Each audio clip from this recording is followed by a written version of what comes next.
Hello and welcome. I'm Dr. Nicola and you are watching Aspen Talks Health, where we discuss alternative healing modalities and how we can show up more compassionately both for ourselves and the world. And for that exact purpose is why I've invited Michael Gordon here. He is a mindfulness coach and he was trained in Nepal at the Fulbright Foundation. If you've ever wanted to check yourself into a Buddhist monastery, you might not need to after the show. So we're going to uncover, first of all, welcome to the show. Thank you so much for having me. Such a pleasure. We're going to uncover what are ways that we cause our own misery and what are some scientifically proven meditation techniques and mindfulness techniques to find yourself a lot more at peace throughout your day. So let's begin. You've spent over 100 days in silence. That blows my mind.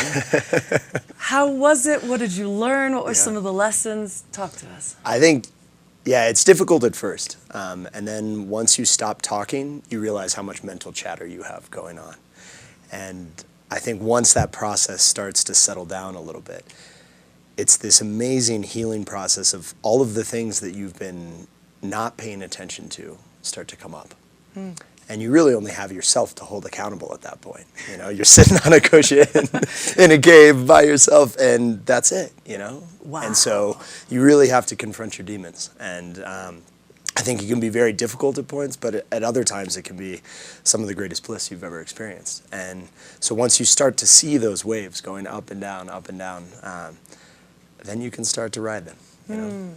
Can you be vulnerable and share one of the demons that Yeah, absolutely. Sorry. Sure. So I'm a perfectionist. I grew up very much by the books. I was always straight A student, all of that kind of thing. And I think in many ways it created a constant need for external validation for myself. Yes. You know, always needing to get the next trophy, get the next award, get the next whatever, gold star, right? And that comes from a place that I found where there was just this voice that was like, you're never enough. You're never enough. You're never enough. You're never enough. And then I think once I spent enough time listening to that voice, you start to see it as just that, a voice. Yeah. You know? And so as I started to separate from it a little bit and see that I wasn't any of my accomplishments, I wasn't any of my actions, you know, and that I was still there sitting on a cushion in a cave by myself, you know? I think, again, that was this incredibly liberating moment, to give myself the freedom to just be exactly who I was right then. Amazing. Yeah. It's fascinating how much that shows up. Right? I am someone that needs reassurance. I was raised by a single mom who adored me, and she was always there to pat me on the back. And I almost think I grew up needing it. And it's also part of my astrology. I had my astrology read and done. Yeah. By an amazing woman, Carla. She's going to be on the show. Nice. But she said that it's okay. Like, that's okay if you need reassurance, and you should ask your partner for it if that's... Yeah, absolutely. And I think with all of those, you know, again, recognizing it as a voice, recognizing it as there. One of my favorite stories from Tibetan Buddhism is this monk who is in the mountains, and he confronts one of his own demons. And of course, in Tibetan Buddhism, it's this amazing, like, fire breathing, there's swords everywhere, all kinds of stuff, right? Nice. Smoke. And the first time he goes up to his demon, he tries to fight it and use every weapon that he has. And sure enough, he gets defeated. Second time, he goes up, and this time trying more skillfully, but this time he tries to trick the demon. Still doesn't work. Third time he goes up, and he offers himself up to the demon. He gives himself up. He surrenders to it. And at that point, the demon disappears, and it becomes a symbol of love for him and compassion. Wow.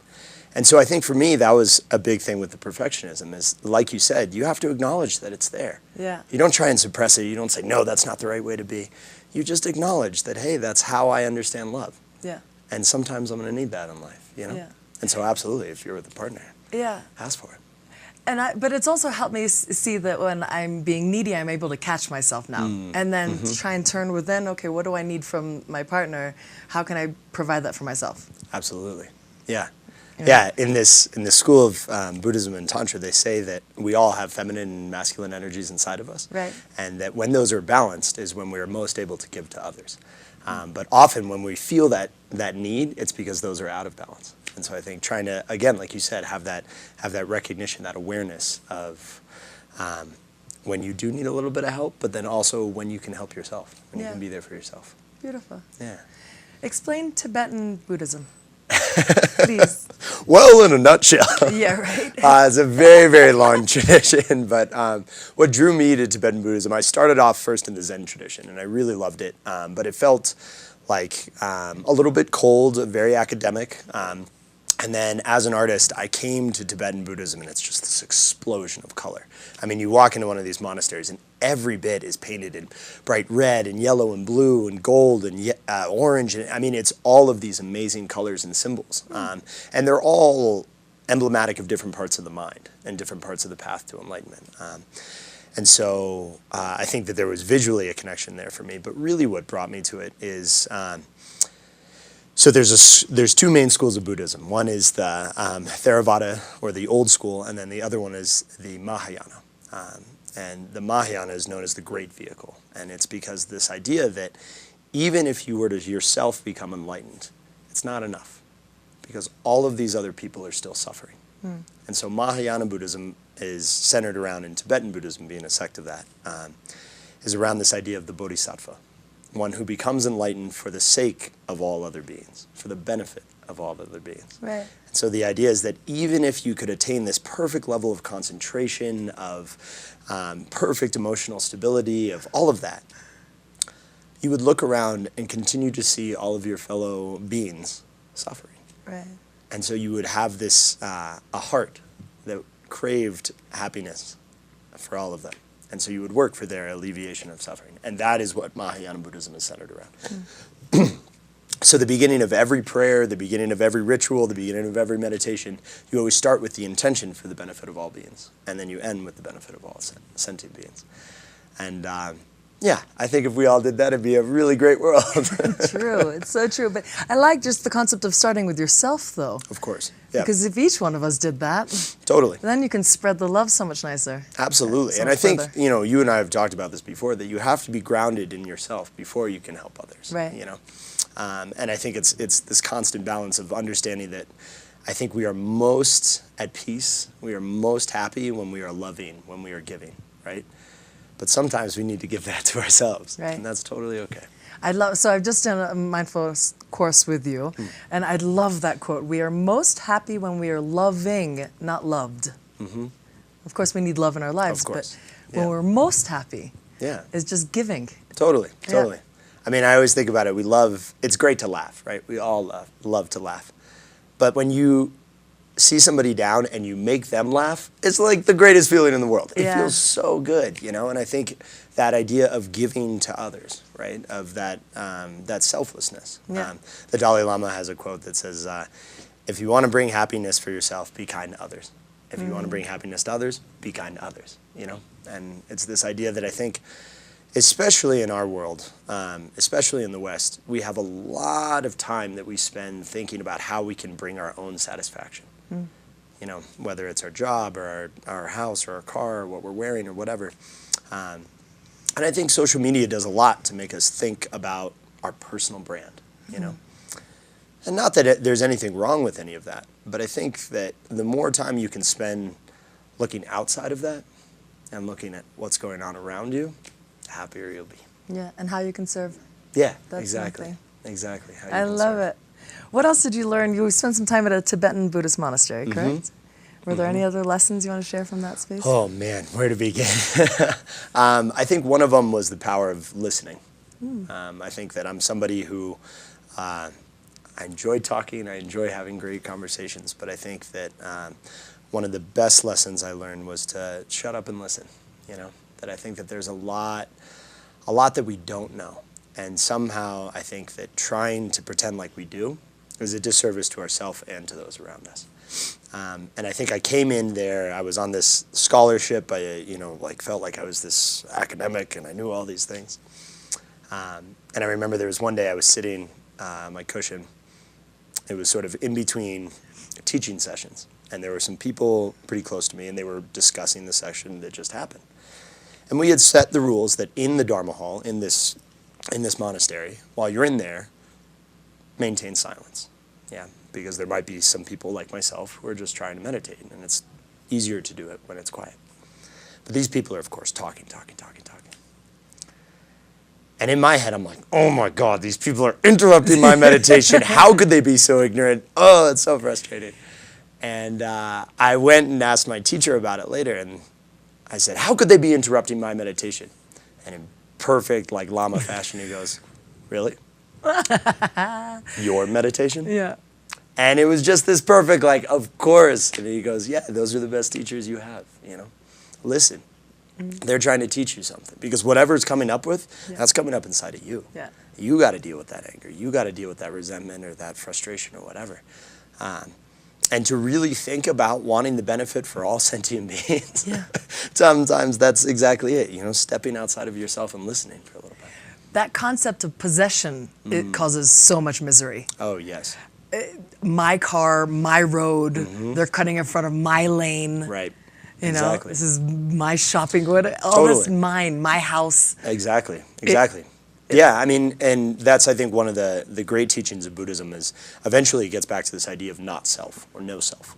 And that what we call as the sort of mental, physical reaction of, or interaction, that we label as a self is completely illusory, right? There's, you know, now we know through modern science that within, 10 years, every single cell in your body will be different than it is right now.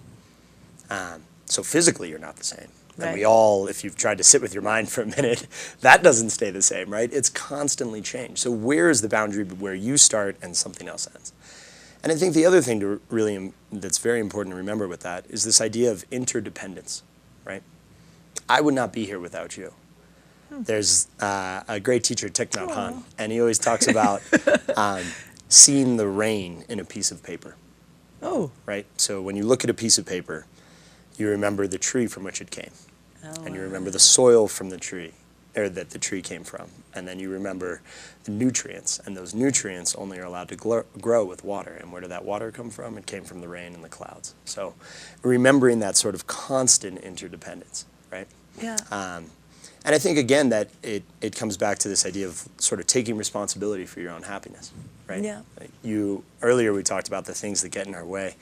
And that idea of possession, right? How could you get in the way of my meditation, right? Or cut in front of my car on my road in my house, you know? And understanding that none of that would exist without that other person, right? Without the person who built that house, who built the road underneath you, who helped you get gas into your car, whatever it was, right? And the more that we can see that interdependence, you realize you don't have much to own, you know? Yeah. My trick to road rage, by the way, is to think that the person in front of me is a friend. Oh, that's a great one. So they must be like, you know, busy or trying to figure something out. That's why they're going so slow. Exactly. Exactly. You know, you'd be so much more sensitive to someone if you thought, oh, that was my best friend. Right. You would never just lay on the horn. And Yeah. There's a great practice. We've done it a lot in class. It's called Tonglen, and it's the idea of giving and taking. And you start first with a family member, a loved one. Somebody who it's very easy to give love to, right? Because we love to help out our friends. We're going to do this at the end, the loving kindness meditation? Yes. Is that what you're referring to? But keep going, go ahead. No, I was just going to say that you start off with a friend, and then you do a complete stranger, and then eventually you start doing it with the people who bother you, you know, who frustrate you in your life. And the trick, the idea is to remember that they too want to be happy, just like you, you know? And I think the more that you can do that, whether it's road rage or somebody cuts in front of you in the grocery line or whatever it is, you know, they're just trying to be happy too. Yeah, it's so true. Yeah, it brings so much more compassion when you can do that, when you can just identify with that. People just have their stuff and they're not always aware, and they get triggered too. And exactly. Yeah. What else causes, or how else do we create our own misery? Are there any other things that come to There's mind? a very, very long list. Sure. Yeah, I mean, I think that idea of attachment and aversion, those are the biggest ones for me. That I think the way that our mind or this sort of human consciousness has evolved, in many ways you can trace all of this evolutionarily. There we go. In the way that we form aversion towards things that could harm us, and we form attractions towards things that we like, right? It's the reason that we're really attracted to salty and sugary food, right? Because it's calorically dense, it's going to give us what we want. But I think starting to step back from that and understand that those are knee-jerk physiological reactions. And the further that we go with science, the more we're able to track this on a neurological level, on a biological level. We can start to see how these instant knee-jerk reactions are forming the way that we think about the world, right? I meet you for the first time. Yeah, I remember you came up and you gave me this big smile, and instantly I was like, oh, she's great, right?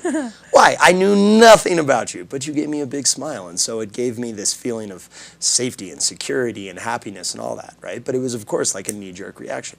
Yeah. Had you walked up and, you know, had this like scowl on your face and been like, oh, really, you're gonna wear that? You know, it probably would have been completely different, and I would have formulated this complete illusion, this deception about you, and then treated you accordingly. Going on from then, right? Yeah, and it's totally possible that I could have showed up that day because of something that just happened in that way. Totally, totally. Maybe somebody came up to you and just commented on some way you look. You know, you have no idea where people are coming from, right? But we generally like the people who are kind to us, and we don't like the people who are not kind to us, right?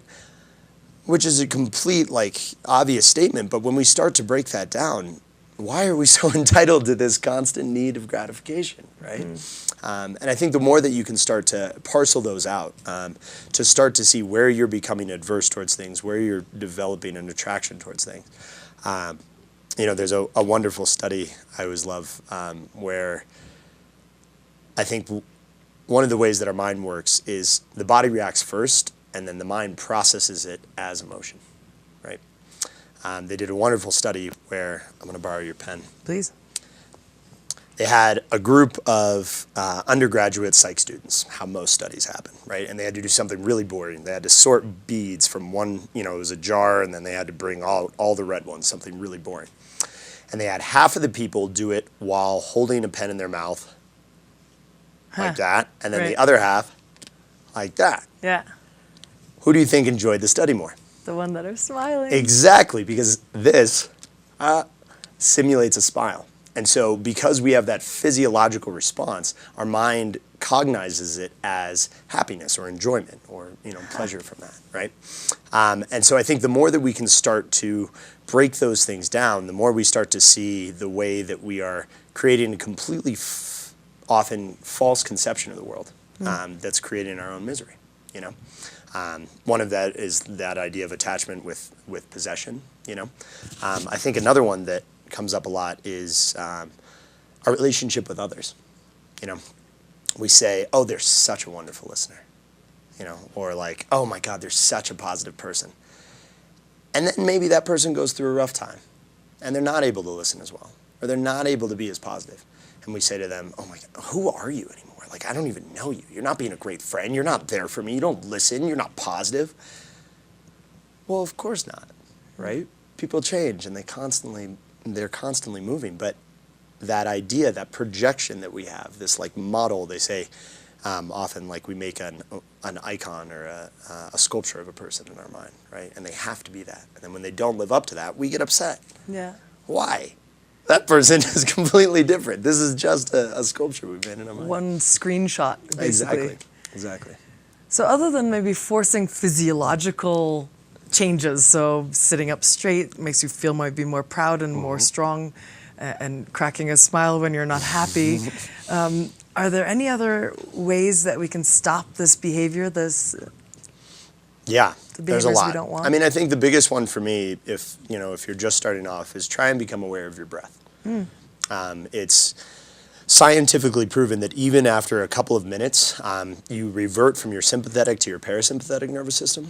Actually, with every exhale, you're going into your parasympathetic, but you're basically slowing down your flight or fight reaction. And you're going to this more nurturing, more sort of lateral way of thinking where you are embracing what's around you, and becoming more aware of the present moment. It's one of the reasons that they always say, okay, if you're angry, count to 10, right? And you do it with the breath. But I think that even if you can just spend 5 minutes a day just paying attention to your in-breath and your out-breath, your in-breath and out-breath, I think that that's really big. Yeah. And then I think it moves from there to once you start to get that awareness, then you can start to see these sort of the movie that's happening in your mind. And once you can start to see these frames, like you said, that are happening, you can start to notice some space in between. And then you can notice the frames are just frames. You know, they're just projections of the mind. So a really, I think, a powerful exercise that I've been doing recently and was taught to me by a great teacher. It's this idea that memory is very malleable, right? You think of a memory as a book on a shelf, and every time that we pull it off, our fingerprints get on it, right? Or we change up the pages a little bit, or we reorganize them. And that's just the way that memory works. It's called consolidation. And the technique is you basically think about, and you could do this with one, or you could do this, you know, systematically through your entire life. You think about a time where you had resentment towards a person, or you had a lot of frustration towards a person. And then you go back, you picture out that entire segment, and then you try and rethink how you could have acted more skillfully, more patiently, more kindly, whatever. And then just pay attention to the way that your body feels when you play that scenario out. And the idea is not that you are forgetting the memory and that you're going to tell yourself, oh, actually, it didn't happen like that. I've remade this entire memory. The idea is that what that helps you to do is release those feelings of tension, resentment, of anger, of hatred, whatever it is, right, towards that person or towards yourself maybe in that situation. And it helps you find some catharsis. And then, of course, the idea of that you act more skillfully is that you are wishing for the benefit of the other person too. Yeah, I love that. And so that the next time you see that person, hopefully you'll be a little bit kinder. I love it. Yeah. Brendan Burchard is a man I follow online, and he has a high-performance planner book that he asks you all these wonderful questions to start your day and then a journal in the evening. But one of the questions in the morning is, what's something that's going to trip you up today? Yes. And how do you want to respond? Right. Right.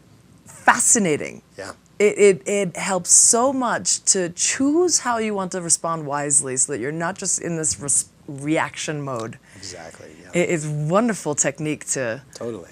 set your mind right. Yeah, exactly. Exactly. Set that intention. Yeah, before it happens instead of having to change the memory after. Exactly. Try and be proactive. Right. What are some things that distract the mind? Oh, wow.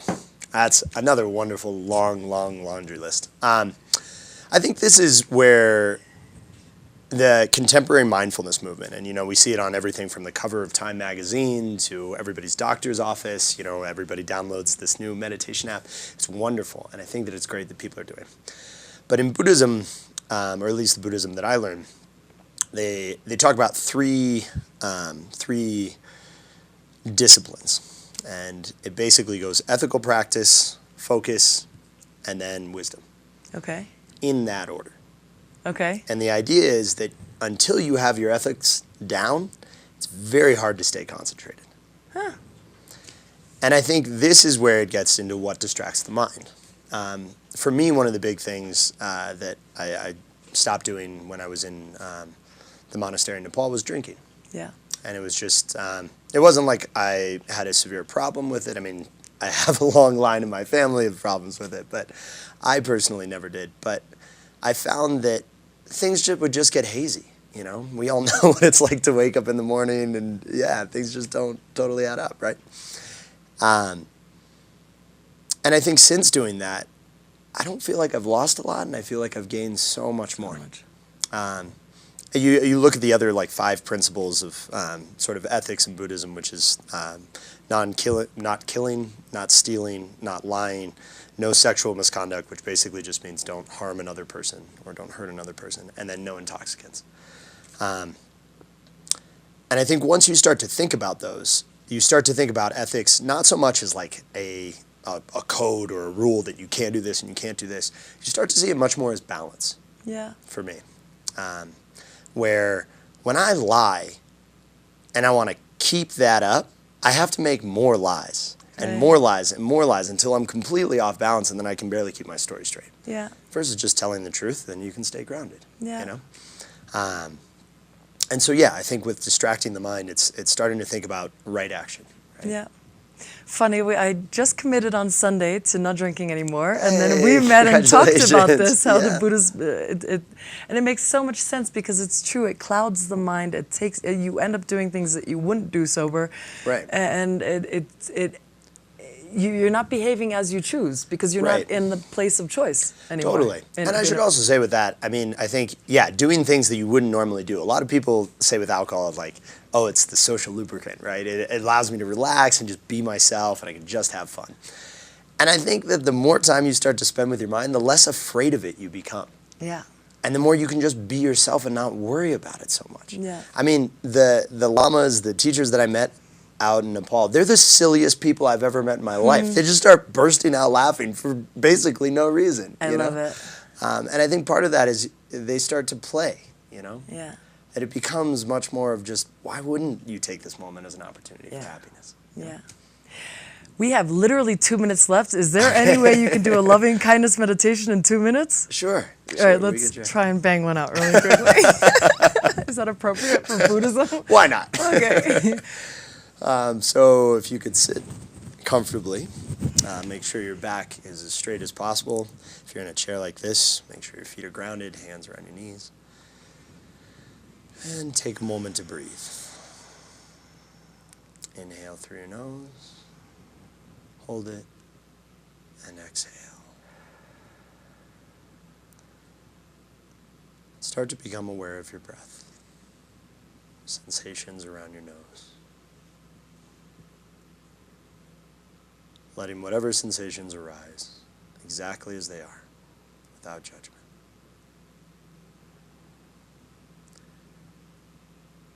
Now, if you can picture in front of yourself a time when you were really struggling with whatever it was, a difficult time. And on your next inhale, imagine yourself taking in that pain, taking in that hardship, holding it for a second, and then dissolving it as you exhale, breathing out exactly what you needed in that moment. Patience, love, warmth. So breathing in your pain, holding it for a second, and as you exhale, let it dissolve into patience, happiness, love. One more time, breathe in as much as you can. Take in on as much hurt, as much pain, as much suffering. Hold it for a second. Let it dissolve. And exhale happiness, peace, love. Imagining yourself filling with light. And on your last inhale, imagine that it echoes out throughout the world to not only benefit yourself, but all beings. I love that. Thank you so much, Michael, for being on my show. Thank you. Such a pleasure. Absolutely. All right, so check out you guys, aspentalkshelp.com. We'll put Michael's contact information so you can get a hold of him. And lots of love to everyone.